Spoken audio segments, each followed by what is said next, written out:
You know how sometimes things line up? Coincidences? Since we've been up here, they've been happening more and more. It's like there's this black cloud hanging over us. What conversation do you want people to have after seeing this film?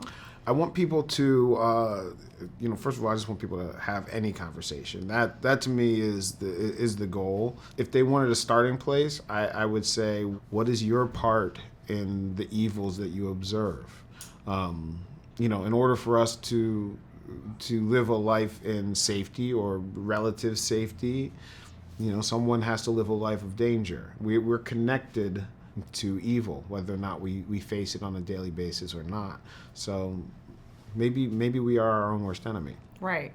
And I remember I was watching a lot of your interviews, and you were saying there are a lot of messages in this movie. And this is so that movie that after you're just kind of marinating, just thinking about all the messages. Is there another one that maybe you haven't touched upon yet that you'd like to open up about that maybe isn't so obvious in the movie? Well, this movie's about trauma and generational trauma, and this idea that what happens in our ancestry or what happens a generation before us affects us and sort of trickles down. The main character in this film has a trauma, experiences a trauma as a child, and this is a story about that coming back to haunt her. And the trauma, in this case, has its own family to bring. Right. So it's about how it affects what happens to us, and what we bury deep and try not to face affects the world that we make around us. I was just going to say that, we bury so deep, and sometimes we just don't want to face, and some people never face it. Yeah. One of the messages, obviously, the obvious one, is self-examination. Is there a part of yourself that's difficult for you to face? Yeah, absolutely. Do you want me to just... Yeah. No. This is... It's a tough interview. Look, I think it's similar to what the observation I'm making of us as a group. I have lived a life of privilege, comparatively. I wasn't born rich, but I was born comfortable, middle class. I had shoes. I had a doctor. I had education at my disposal, and not everyone does. And you take that for granted. It's so easy to ignore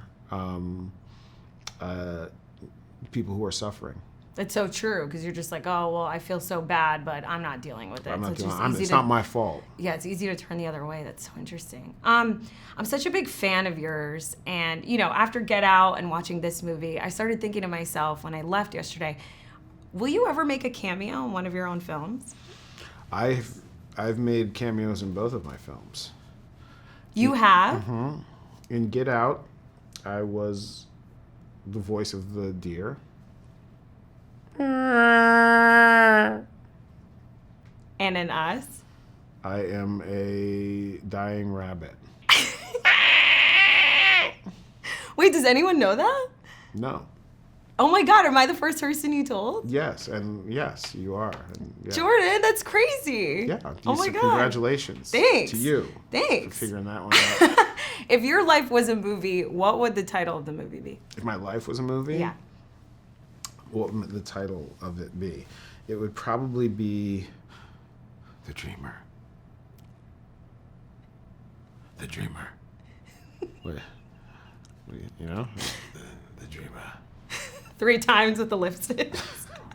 I don't know.